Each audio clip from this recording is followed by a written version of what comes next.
I'm so hungry I could eat a horse. I've told you 1,000,000 times.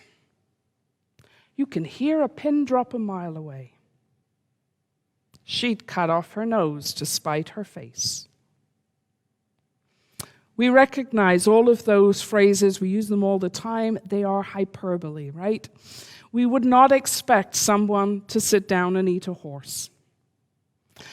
But when somebody says that, we hear in it the emphasis, the emotion, the importance of what's really being said in conjunction with those phrases. So what I'm going to ask you to do this morning is when you hear the same sort of phrases coming from the lips of Jesus, hear them for what they are.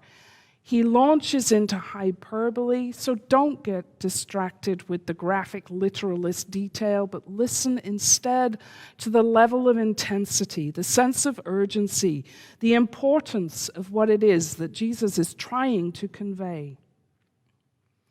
So in this reading from Mark's Gospel, the situation is this. For 9 chapters now, the disciples have been about the work of the dream of God. They are even now learning how to heal and teach and welcome the lost, the last, the left behind.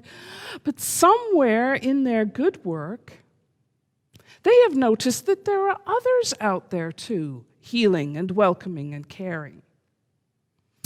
But these Markan disciples, not the sharpest knives in the drawer, have gotten the skinny end of the stick. Somehow they have managed to limit their vision of God's dream, of what's good and true and right in the world, to this particular narrow version of doing things.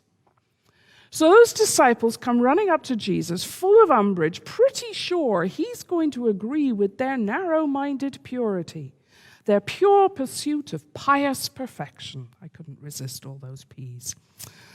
So imagine this conversation happening. Maybe it could be over whether it's right for refugees to be welcomed by another jurisdiction or a different NGO, or whether we should be feeding people or West Island Mission should. Or, in this conversation, imagine Jesus weighing in with wisdom to end a fight going on over whose plan for climate change mitigation is the most worthy.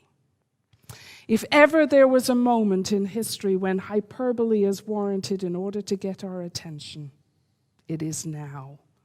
So let's listen to Jesus.